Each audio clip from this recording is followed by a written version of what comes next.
three-time NBA champion and now Olympic gold medalist, Steph Curry. Steph has started his own charity impacting youth in the Bay Area and specifically in my hometown of Oakland. Eat, Learn, Play. It started in 2019 and it aims to end childhood hunger, ensuring that students have access to a quality education. Most pizza-loving humans would go out of their way for the perfect slice of pizza, and Steph Curry is no exception.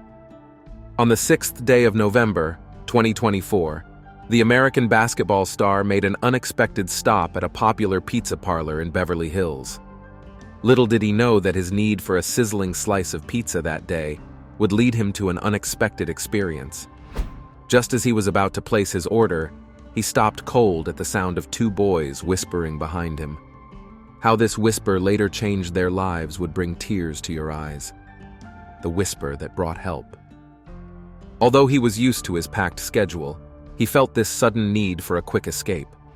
So, on this regular Tuesday afternoon, Steph Curry decided to take a break from his busy day. Training, press conferences, and the endless meetings had made the day feel long and heavy, but this craving for his regular sweet slice of pizza got a bigger hold of him. Curry, as typical of him, loves his strong, classic American slice of pizza, the kind that took him back to his simpler family days in California. It was a small comfort, a connection to his childhood years. Meanwhile, this sweet craving for pizza would later birth another sweet story of love and kindness. NBA star Stephen, along with his family, made the holidays a little brighter for 1,000 families. Without thinking twice, Curry threw on his jacket and grabbed his keys, heading to a cozy pizza parlor tucked away in a quiet corner of Beverly Hills. The idea of Steph Curry, an award-winning basketball player and global humanitarian, slipping into a small shop on a whim felt oddly refreshing. No cameras, no entourage, just Curry, in search of a simple pizza. He parked his car and stepped out, dressed casually in a well-worn leather jacket and jeans, looking every bit the relaxed, approachable man he was. As he walked into the pizza parlor, the soft chime of the doorbell announced his arrival. The place was quiet, with only a few people enjoying their drinks. The aroma of freshly ground tomato sauce filled the air. George scanned the menu, though he already knew exactly what he wanted, a medium-sized pack of pizza. The young attendant behind the counter noticed him, and her eyes widened ever so slightly. It wasn't every day that Steph Curry, the face of American basketball, wandered into her shop. She did her best to stay professional, clearing her throat as she greeted him. She then proceeded to ask him what he would love to have. Curry gave her a friendly smile, one that put her instantly at ease. He then asked to be served a medium-sized pack of pizza.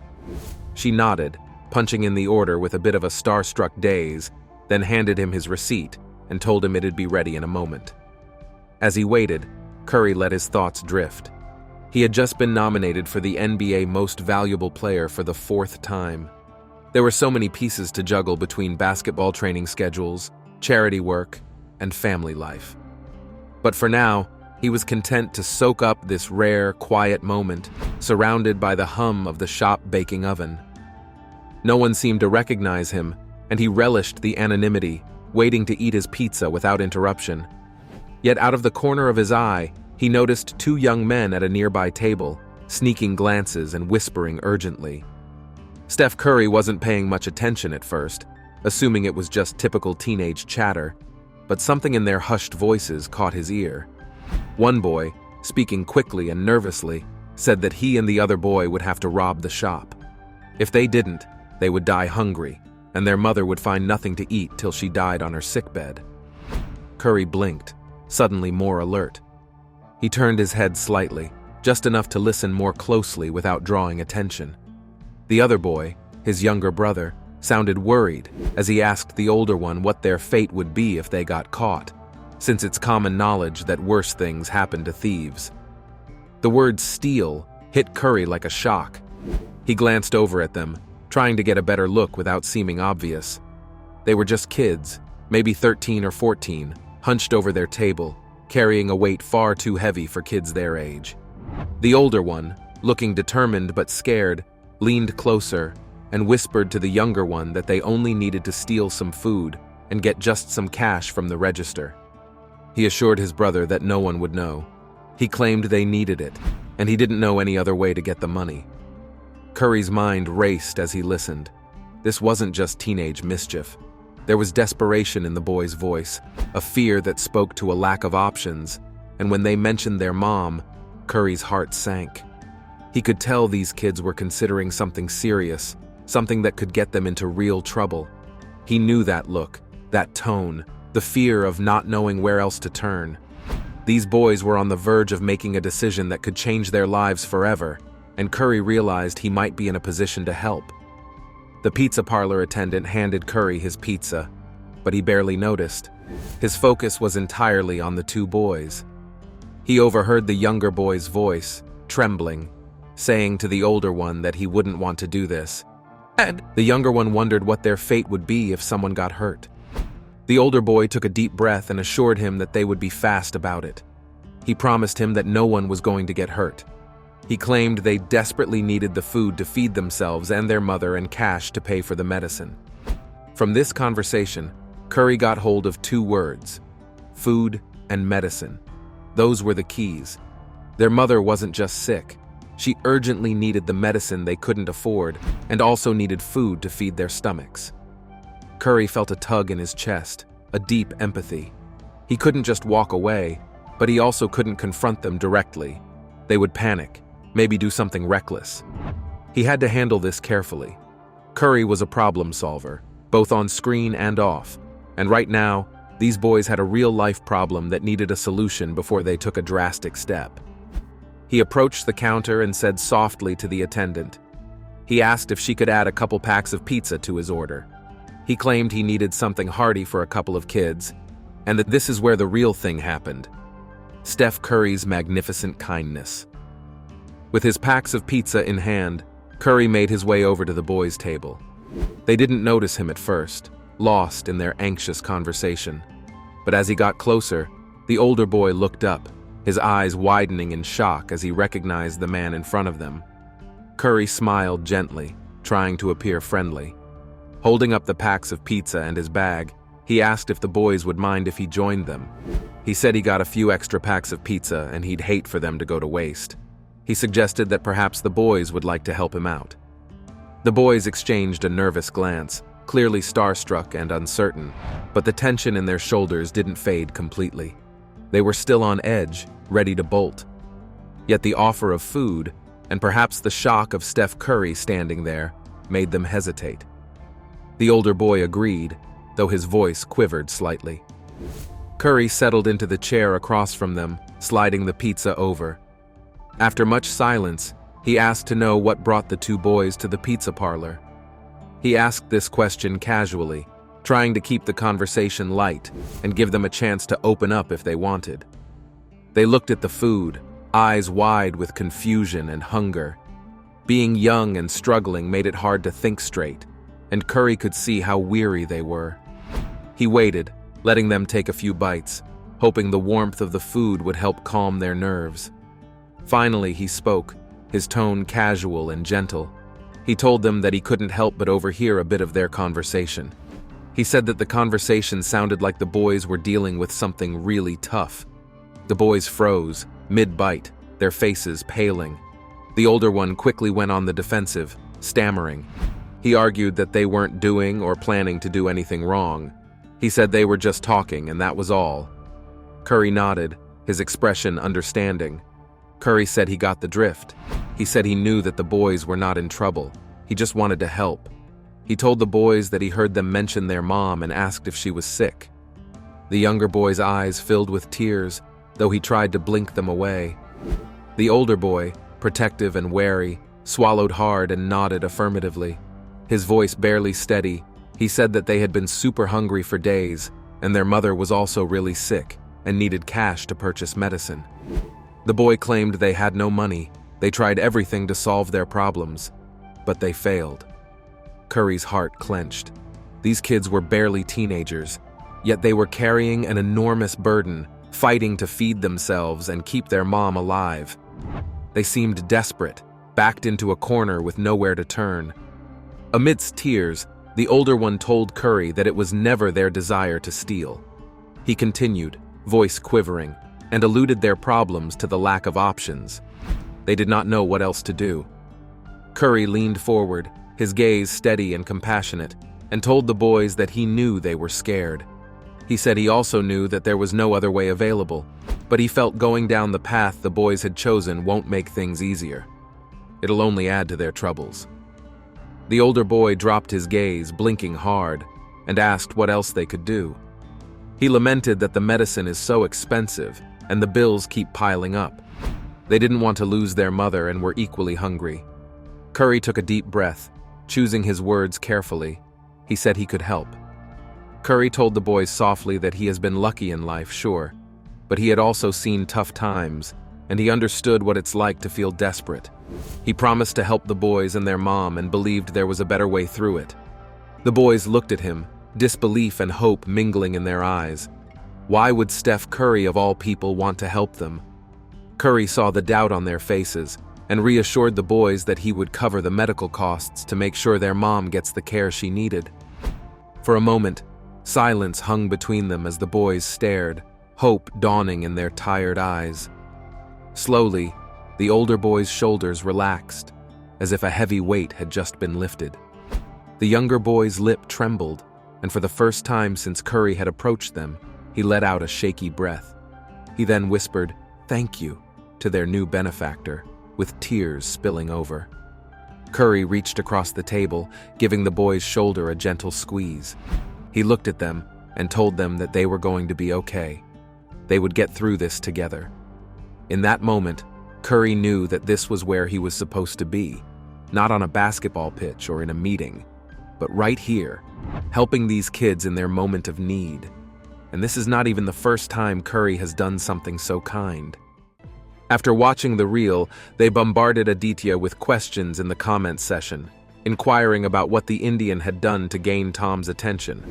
They were also very eager to know how Aditya had gotten Tom Cruise to spend as much time as he had spent with them in the video. To satisfy their curiosity, Aditya gave a brief explanation of how it all happened. According to the Indian, they had unexpectedly encountered the Hollywood megastar at a London heliport while taking a stroll around the area.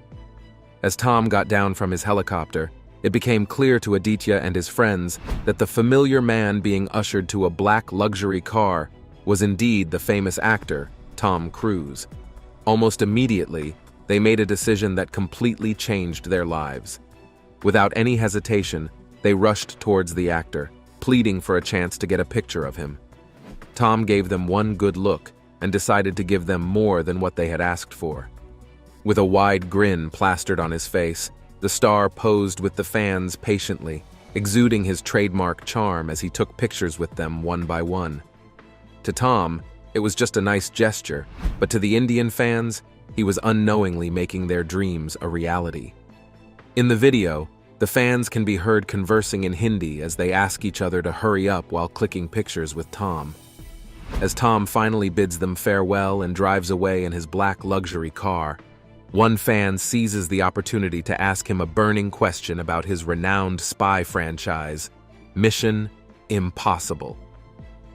Mission Impossible: Dead Reckoning Part 1 hits theaters today and in a special preview screening at Atlantic Station. With curiosity brimming, they inquire whether the helicopter he arrived in is the same one featured in the Mission Impossible series. Tom Cruise, with his characteristic warmth, responds, "Different one," before bidding adieu to his enthusiastic fans. The encounter has left many Instagram users buzzing with excitement, with comments flooding in expressing awe and admiration for the fortunate fans. One user gushed about how lucky Aditya and his friends were to have met his favorite star, while another lamented that she has been waiting for years to meet him, but to no avail. All in all, the commenters were all thrilled to see their favorite star being so friendly with fans and couldn't wait for when it would be their turn. Actors and famous people alike have been rumored to always keep their fans at arm's length regardless of the situation. Some fans have been lucky enough to get an autograph or have the star walk into their picture frame at just the right time. But not many have had the kind of experience Aditya and his friends had when they met Tom Cruise in London. The actor's affection towards them has not only earned him more followers and admirers, but his fans have started to see him in a different light. Not as someone they didn't stand a chance with or someone inaccessible like other celebrities, but as someone they look forward to meeting either accidentally like Aditya or intentionally. But it seems like Aditya and his pals haven't been the only ones to have such a nice encounter with the famous Tom Cruise. Here's where things start to get interesting. In the glittering world of Hollywood, there are few stars as adored and sought after as the charismatic Tom Cruise. With a global fan base spanning continents, admirers often go to great lengths to glimpse their favorite celebrities. From globe-trotting to enduring long hours of waiting, these enthusiasts spare no effort to meet their idols in person.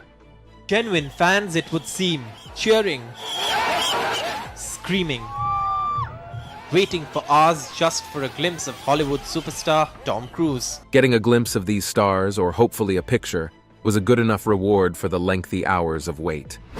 However, at the highly anticipated premiere of Mission Impossible 7, one passionate woman had an unforgettable encounter with her lifelong crush, Tom Cruise. The star-studded event became the backdrop for a heartwarming moment that mesmerized both Cruise and the fans. The woman, at Grace_TRX, an Instagram user, took to Instagram to share a video of her speaking to Tom Cruise and expressing her admiration for him. In the video, she can be seen standing on the opposite side of the barricade at the red carpet of the premiere, waiting for her turn to meet the actor. When she finally got a chance to interact with the actor, she first of all gave him her heartfelt wishes on his birthday. When that was out of the way, she warmly greets the actor before revealing that her mother had a crush on Tom Cruise 30 years ago and playfully admits that she shares the same admiration for the actor. Upon hearing this, Cruise responded in a light-hearted and jesting manner, telling her he hopes her dad is okay with both his wife and daughter having a crush on him. Cruise's humorous reply has gone viral on social media, earning the actor more points for being friendly and easygoing. The internet is excited, as people can't get enough of his witty retort as he blushes at the comments made by the woman. Since being shared, the post has garnered an impressive 2.8 million views and received 4.7 likes. One user affectionately described Tom as a generational crush, while another user playfully noted that Tom has become a villain for the woman's dad. Grace also attached a long caption to the video, describing how she had the sweetest moment with Tom Cruise at his Mission Impossible 7 premiere. Cheers and applause coming from a Mission Impossible movie. After all, there are over-the-top action sequences and special effects, but the cheers and applause coming from a screening of Mission Impossible Dead Reckoning Part. She pointed out how much meeting the star meant to her because she had loved him as an actor and his movies since high school. His undivided attention to listen to her story, him reaching out to squeeze her hand gently, it all made her feel like she was the only person there. She also added that he returned to her to check that she had taken the perfect photo of them after he had already moved on to other fans. That's not all. Another Instagram user commended her for sharing her story before such a legendary figure, expressing admiration for Tom's attentive and classy demeanor. Knowing how busy celebrities always were at events like the one Grace had met Tom, fans were amazed at the actor's choice to give Grace as much attention as she needed. Someone else praised Tom for his listening skills and explained why he is indeed a movie star. Being able to listen wasn't just a good trait in acting, but in a person's day-to-day life, and fans of the actor were glad to know his good qualities weren't just for the camera. A fifth user humorously shared that they would have been speechless if they were in her shoes, forgetting how to speak in front of Tom. But then, who wouldn't be? Another user humorously added, "My man stole both the generations," appreciating Tom's timeless charm. Grace's affection towards the actor was seen as natural due to the fact that almost every woman on the planet has had and still has a crush on Tom, but hearing about her mother's crush fascinated the fans. A 30-year-long crush was all that was needed to solidify Tom's charm and ability to make women swoon over him. Not long after the meeting with Grace, Tom surprised moviegoers at theaters in several locations, greeting fans who showed up to see the latest installment in his popular action franchise, Mission Impossible: Dead Reckoning Part 1. Mission Impossible Dead Reckoning, and it's, I really do encourage people to see it on a big screen because the sound, the colors, the immersive experience and communal and community experience is there for everyone. Thanking fans for being there for the screening, Cruise added, as seen in video footage shared by the Atlanta Journal-Constitution, that he knows the fans definitely dream of moments like this, and it felt amazing for him to be a part of it. He also told them he hopes they enjoy the film because the main reason it was made was for them, his fans. Tom's interactions with his fans has made the actor well known and deeply loved all over the world, as his fans always keep hope alive that they will one day get to meet their favorite star. The ones that have already been lucky enough to meet him hope to be able to do so again, and this time around, get to maybe have coffee or even a drink with him. Being loved as a movie star and as an individual appears to be a big feat for Tom Cruise, and his ever-loyal fan base can't agree less. Contrary to what is widely believed about fame changing a person, Tom has proven to be the opposite. But how did he get to become such a popularly known and loved superstar with such a strong fan base? Stay tuned, because this next part is sure to keep you glued to your screens. Tom Cruise, the man and his fame. Dating back to the 1980s, Tom Cruise has been one of the most prominent movie stars in all of Hollywood. After developing an interest in acting during high school, he rocketed to fame with his turns in Risky Business and Top Gun, earning himself a place in the big leagues. Cruise has since become an action movie veteran, counting the Mission, Impossible franchise, Edge of Tomorrow, and Top Gun Maverick among his many successes. The four-time Oscar nominee has also earned acclaim for his performance in Born on the 4th of July, Jerry Maguire, and Magnolia. Off the silver screen, Cruise is one of the most high-profile members of the Church of Scientology and has been married to fellow actors Nicole Kidman and Katie Holmes. But who was Cruise before all these happened? Let's dive deeper into the life of the movie star. Thomas Cruise Mapother IV, better known as Tom Cruise, was born on July 3, 1962, in Syracuse, New York. The third of four children, Tom was the only son of Mary Lee South and Thomas Cruise Mapother III. Tom's mother was an amateur actor and school teacher, and his father was an electrical engineer who ran a workshop by the side. His family moved around a great deal when young Tom was a child to accommodate his father's career, and because of this, Tom found himself at over 6 schools before he became a teenager. When he was 11, Tom's parents divorced, and the children moved with their mother to Louisville, Kentucky. After she remarried, they had to move once again, and this time, they ended at Glen Ridge, New Jersey, where their new lives began. Just like his mother and 3 sisters, Tom suffered from dyslexia. He was diagnosed as a dyslexic at age 7. When Cruise finally closed the door on his academic life in 1980, which made academic success difficult for him. He excelled in athletics, however, and considered pursuing a career in professional wrestling until a knee injury sidelined him during high school. At age 14, Tom enrolled in a Franciscan seminary with thoughts of becoming a priest, but he left after a year. Although the actor initially withheld most information about the incident that soiled his priesthood pursuits when he became famous, a former classmate later brought things to light. According to classmate Shane Dempler, both himself, Tom, and a few other students were forced to leave the seminary after the priests discovered they had taken booze from where it was secretly kept. Although Shane and Tom didn't drink from it, they had faced the same punishment as the boys who actually indulged in the act which put an end to that dream. Tom, however, wasn't exactly in sync with everything Shane had revealed to the media. He admitted they had been sent away from the seminary because of the incident Shane mentioned, but that wasn't the reason he had refused to become a priest. His decision to stop in the pursuit of that path was a personal choice he made, and he wasn't interested in sharing his whys. Shifting the focus back to young Tom, there's still so much more to cover. By the time Tom got to 16, a teacher encouraged him to participate in the school's production of the musical Guys and Dolls. Although he was reluctant at first, after he won the lead of Nathan Detroit, Tom found himself surprisingly at home on the stage, and right then and there, a career was born. Determined, Tom set a 10-year deadline for himself in which to build an acting career and become as famous as the people he saw on TV. With his heart set on his goal, Tom left school and moved to New York City, where he struggled through audition after audition before landing an appearance in 1981's Endless Love, starring Brooke Shields. Around this same time, he snagged a small role in the military school drama Taps, 1981, co-starring Sean Penn, and everything seemed to finally be coming together for him. His role in Taps was upgraded after director Harold Becker saw Tom's potential to become more than he was, and decided to give him a shot at a more important role.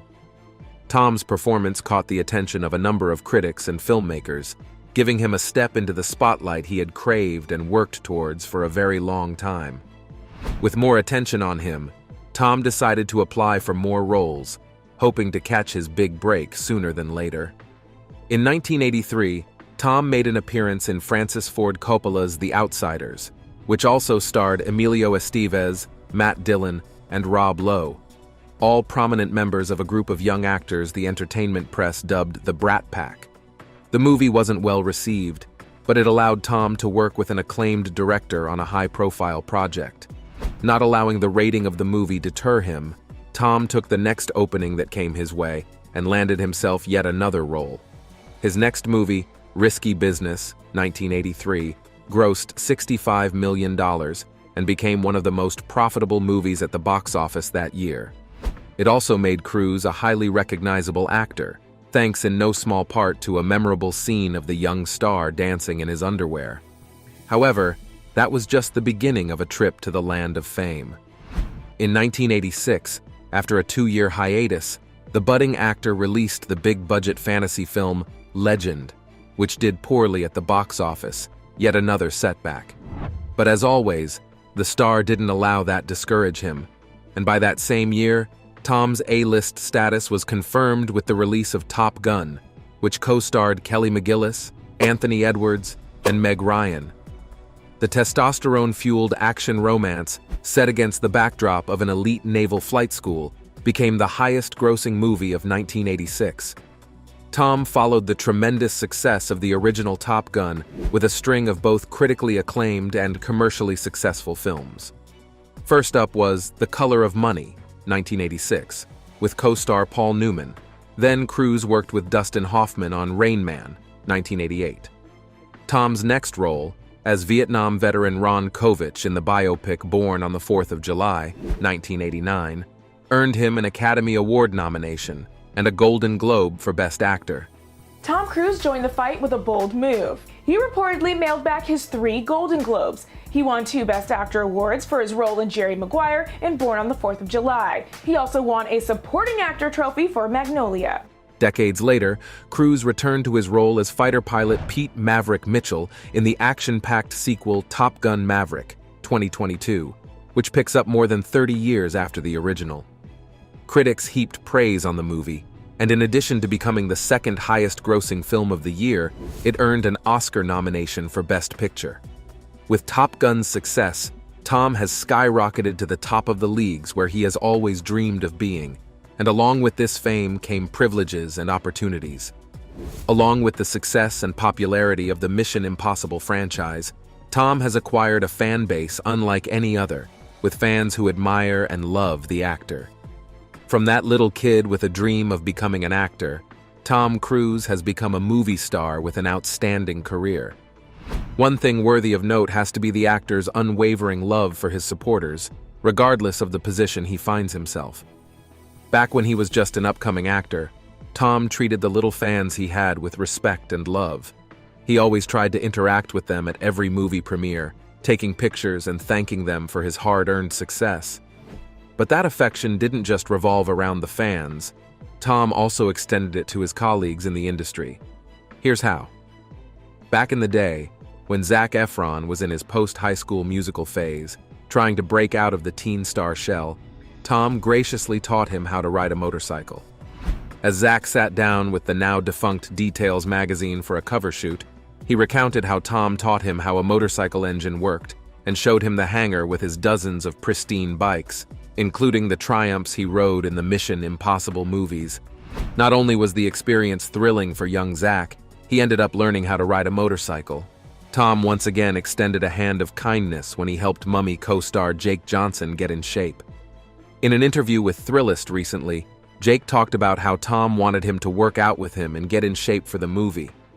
Jake also revealed how lots of people had told him in the past, including New Girl, that he needed to lose weight and stay in shape without thinking of how hard the whole process was for him.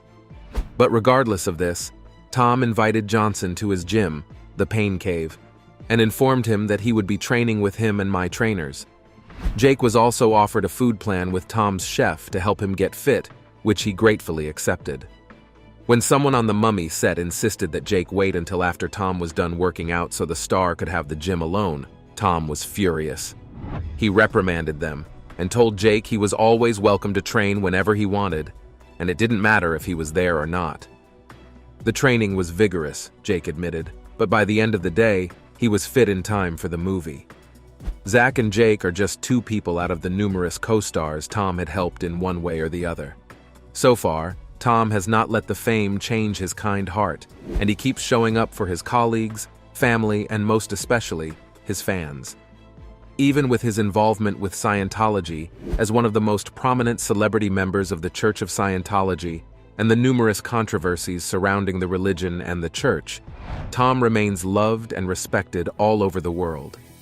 Although some fans of the actor criticizes his relationship with the church, they still admire him as a great actor and a decent human being, which has always been what the actor has really sought after for the longest time.